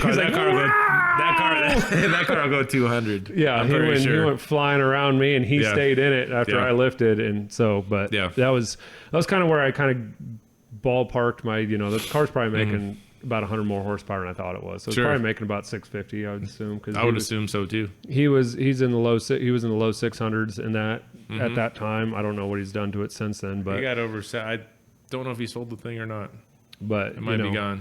I'm in a heavier car probably, or maybe similar weight, and his was 3340. Okay, I did all the math when I wanted to race him. I did every possibility I could possibly do to beat this dude, and I couldn't do it. Yeah, so I mean, so we're probably similar weight, and if we're staying dead even, then so maybe it's low 600s, 650. So it's just use the ass dyno on Highway 2. Sure, a lot of crazy shit happens on Highway 2. It does. So it does. It's slowed down quite a bit though. Usually it used to be like every night you'd hear all the crotch rockets going. But I haven't heard them that much this season. They'd be out to like 3 o'clock. You hear them grab all 6 gears, and you know how fast it'd go. Like, holy shit, these guys are going. Yeah, we went out to Jackson's once to go out to street races every once in a while, and that's just crazy now, dude. That is insane. It blows my mind. There's cars ripping wheelies on the street. I know, just like, cool. Yeah, it is. It's awesome. It's like, oh, this is going to be awesome. And then if you start thinking about like, I want to compete, you better get your shit together. You know, what I'd like to do is a cash days for a slower index. They have naturally aspirated class. I guess they have different classes. Well, I'm not naturally aspirated. You're not. So maybe I could like get some of that carpet you have, put it on the blower. They won't be able to see it. I got some extra carpet. I got to recarpet it. So the camouflage carpet. Oh yeah, we can. Yeah. But yeah, maybe like because we went out there and watched cash days on a 650 index, and I was like, these cars are doing wheelies. That here in Lincoln, right? Yeah. Maybe there's like a 750 index or something. I never went and seen them. I'd like to. It's cool. I don't know. I'll ask around and see. I'm not in the loop no more. I'm not either, but I have a few people that are still in the loop, so I kind of have a little bit of an in. I'm like, hey, what's going on? Yeah. You know, so you have somebody you can ask. Yeah. Yeah. And every time I ask him, he's like, I don't know, I'm out of town. I'm like, oh shit. I'd like to do that. Let's just go out there and see what's going on. Go up to Iowa and look at that no prep when they do that stuff. I think it'd be neat, the 8th mile stuff. Yeah. That's my goal. I want to do more. I want to go out and beat the car more. I think sure. I think that's probably better for the YouTube channel anyway too, rather than just me being a retard in the garage. You know, me being a retard in the garage. Well, and then gotta, a retard out like beating the car, and you kind of get to see the you need to experience see your result, it a little bit and see like, oh, this does actually work, or that there goes another 10 grand. Sure. Yeah, yeah. You know how it goes. I do. So, but yeah, that's my goal. I want to try to figure out how to do that stuff. Yeah. So I think it's a good goal. it is. Just want to get mine running, and that's it. Just cruise it. Yeah. I talked to a guy today who's been into cars or whatever forever too, and you know, not super heavy in them or whatever, you know, back in the street racing days and all that stuff. And he's like, nope, I just build cruisers now. He got his 60 something or other, 2 Firebirds, or not Firebirds, Thunderbird. No, yeah, Thunderbirds. And you know, drop top or whatever, hard top, removable hard top, and just go out and. He's like, nah, just throw the kids in back. Sure. We just cruise. Oh, yeah. As long as it still do burn out and scare you a little bit, you're still good. I don't know that his will, but yeah, I need something that when I want to put the long skinny pedal down. I need the noises and everything going on. Yeah, that's you'll be all right. That LS3. That sounds pretty good. So yeah, a little tune and that's it. Well, did we not cover anything? No, I think we did pretty good, right? Fucking nailed it. Think First try. That was pretty good. Not bad. This is easy. We should do this every weekend. Let's get famous. Let's do it. Let's do it. I'm looking for. We can like experiment with like stuff like flamethrowers and. Oh, I thought you were gonna say acid or something. No. Nobody wants to see that. Nobody wants to see the live coverage of that. I'm too old for that kind of stuff. Just a couple of guys sitting in the corner with their brains melting. Yeah. Just so we can come up with something to do. What would happen if we hook these wires up to this and that and see what happens? Sparks, if it sparks, if it works, it works. Yeah, I like that idea. I'm not opposed to that. That's why I felt about my car. But when I turned the key and nothing caught on fire, I ain't gonna lie, I felt pretty good. Yeah, no, that's the best thing. When you turn the key on and you hear the fuel pump prime and you go, it's doing something. I'm so happy right now. And the gauges worked. I couldn't believe it. Yeah. Them gauges were a nightmare. I've seen that. Was that on Instagram? You posted that? Yeah, probably. I do a lot of Snapchat. I need to do a whole post of like the whole thing the way it is now again. Yeah, because that was pretty cool. Because I didn't know you were that close to starting it. Because last I talked to you probably the month before, and you're like, "Oh God, I got to do this wiring. I don't want to deal with this. This is so terrible and stupid." And then, I was running. Yeah. Next thing you know, it's like, wait. Yeah, I did. Well, you got it figured out. I did. It wasn't terrible, was it? It was terrible. It was terrible. But when I look back at it, it wasn't as bad as it probably was. I don't know. I think a lot of that. It's just the body positioning on the dashboard is the hardest part. Lay underneath the dash. And, oh, yeah. Man, I can't walk right for like 2 weeks. Like I'm just crippled. I'm like the grunting when I get out of bed to go to work. I do the when I'm getting out of bed. Like, oh. Yeah, see, a lot of it too with that, the wiring too, is it's like so overwhelming that it's analysis paralysis. So where you just keep thinking about it, and I got to do this, and you scare yourself and you talk yourself out of it. The easiest way to eat an elephant is one bite at a time. It is, and that's kind of how you got to take care of the wiring, because it's so daunting and scary. And I'm really good at reading ladder diagrams too, though, so that's what helped me. Just get a ladder diagram, I can just know what I can pull out of the car and what I couldn't and stuff like that. That's through my heating and air stuff, because I used to have to read those all the time. Yeah, no, thirdgenswap.org I think is where I got all of my stuff for the LS swap and the Chevelle, and there was a ton of information on that. And that helped me. I still actually have all my printouts from like 2015 or whatever when I was doing that. I got a little binder, and I consult those things every time I break open a wiring harness, because it's like I get the pinouts for whatever year it is, so I know what wires go where. Oh, sure. Yeah. And then just start deleting stuff that's obsolete or I'm not going to worry about, because nobody wants to sniff their own farts, so why should my car sniff its own farts? So I get rid of the EGR valve. That's number one. But do you run catalytic converters on your Chevelle? I guess that's something, just a random thought. No. Or if you put cats on there, you won't get that fuely, stinky. Yeah, like Jeff says, high flow cats. And when I had Brock on a year ago and I was talking to him, he's like, man, stock exhaust flow so well now. People want to do like, oh no, I want to do like long tubes and I want to do this, that, and the other, and blah blah blah. Oh, and sure. Like, he's like, you just spent $1,000 on exhaust and you maybe made 5 horsepower, or you lost horsepower, you know, or, you know, whatever. Yeah.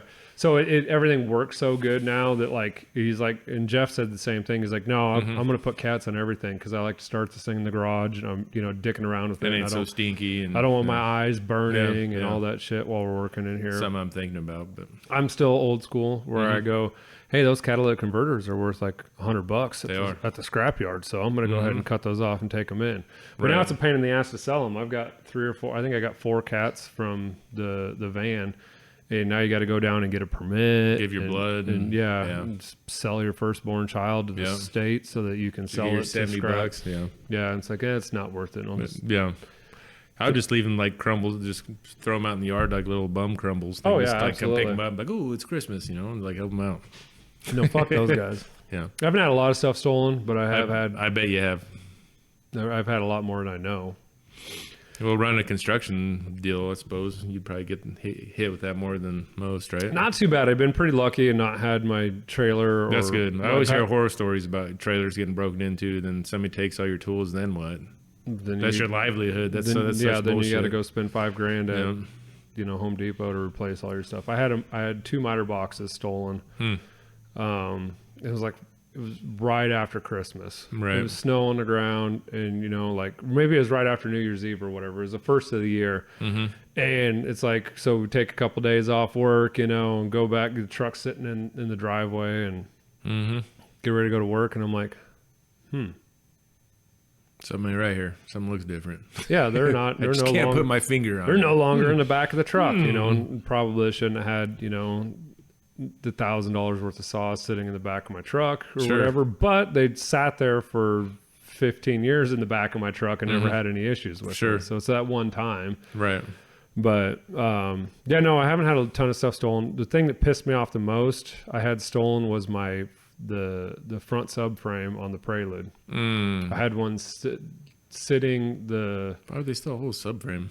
Scrap metal. Oh, fucking Scrap and Johnny came by. It was sitting on the side of the garage around back there, and they just pulled down the alley, and they're like, "Ooh, we could take that. We could take that. We could take that." And so that pissed me off because I was going to use a rack out of that and something else off of it, and that was gone. Yeah. So at least they'll wait for you to scrap it first. They can have the leftover scraps. Let me get first dibs on it. Give me the rack and give me whatever else I need off of it, and you can take the rest, Johnny. Yeah. When we were doing the basement. Damn it, Johnny. Well, that's Scrappin' Johnny's actually a real guy in Lincoln. That's a dude? Yeah. I didn't know that. I thought that was just your nickname for some dude that comes around and steals your scraps. No, it is now for everybody. Nice. But this guy, when we had the dumpster out front, we were doing the basement, and we got out all the tin for the HVAC. Right. When we were doing all that stuff. And, you know, so the dumpster was full of just random duct work and sheet metal bullshit. And he came up. He actually was like a legit dude. He came up and knocked on the door and was like, "Hey, man, at least he did that. You could mind if I take that?" And I was like, "You're not going to," "Yeah, that's fine. But like, you know, anything else in the property that's not in the dumpster, you don't even look at. Yeah, like, you can't don't even make eye contact with it. Quit looking at it. I see you. Quit that. And so he went and cleaned out all the galvanized or whatever out of the damn dumpster. And it's like, okay, that's fine. Whatever. Yeah, sure. Saves me a couple bucks on a dump fee, I guess. Right. But yeah, I don't know. It's been pretty good, but there has been a few things that walked off that really pissed me off. Sure. So, but nah. It is what it is. Not to end on a negative note. Have you had anything good stolen? Car batteries. I had a big stash of car batteries inside of my garage. They're gone.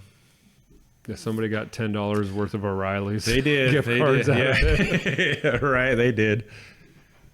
But they had to make like more than one trip though. That big of a stash? Like 5 or 6 batteries, I suppose. But you can't carry them all at once. Yeah, if you did, I'd like to see it. Then you can just have them. Yeah, that's but cool. Sometimes they got that meth strength where they're just they do all fast as fuck with them. Like, wait, oh shit! What the hell is that?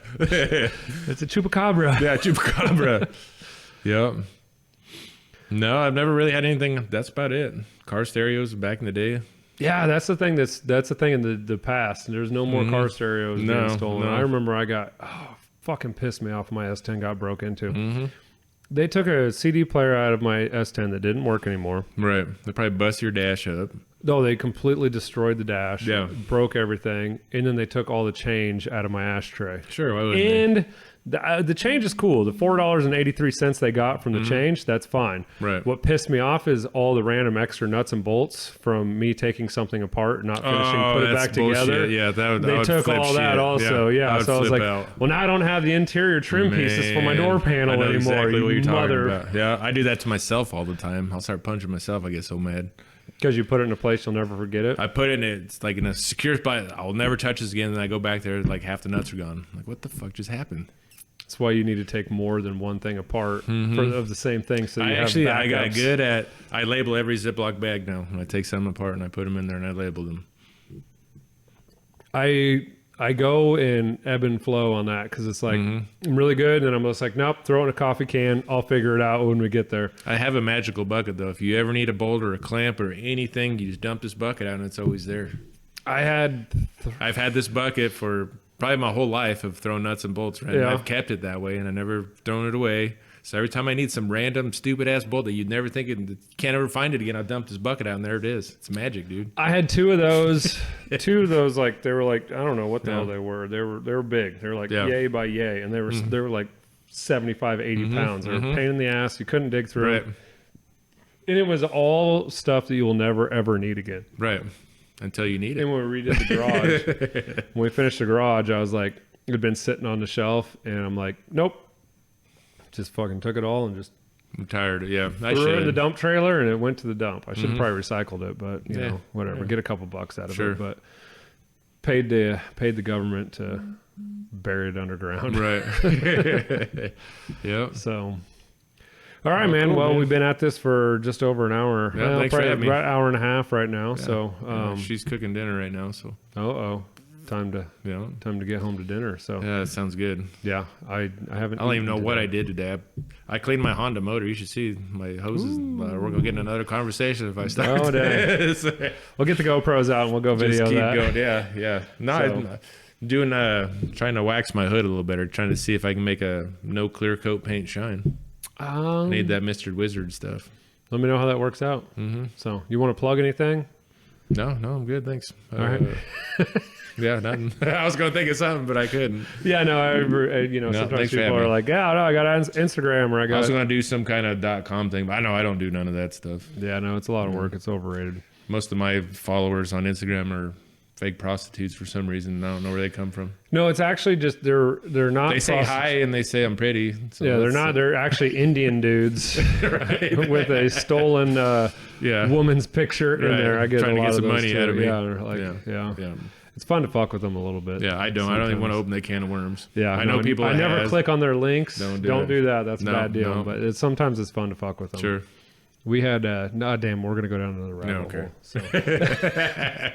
So I get telemarketers like 5 to 20 a day. I do. Me. Yeah, I freeze up and the phone rings. I'm like, ugh, somebody to talk to. Ugh. Yeah, like I don't talk on the phone no more. So we had this Indian fella who was trying to get me a loan, my business loan, and so I created a quite imaginative story about how me and my life partner, Zachary, that's a good name. We're starting a miniature yak farm, and we are going to sell the yak hair to affluent white women because they like yak fur because it looks good in their weaves or soft their too, wigs. right? Yeah, I think so. I have no idea. I don't even know if I've seen a miniature yak before. But we had this guy going back and forth for 30 minutes. We just took time off work. It was like I put this phone on speakerphone, and we were just laughing our asses off going back and forth with this guy. And I was like, well, I am 100% in on this loan. Like this is exactly what we need because this is going to be perfect. This is going to make this work. Nice. I'm excited. Thank you for calling me. Changing my life. Please, I need to make a phone call to my life partner,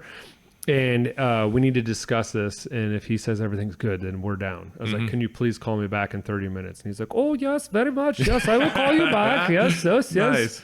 He called literally 30 minutes to the dot. He called me back and we were eating lunch and I was like, oh yeah, sorry man, he was in a meeting or whatever. I couldn't get a hold of him.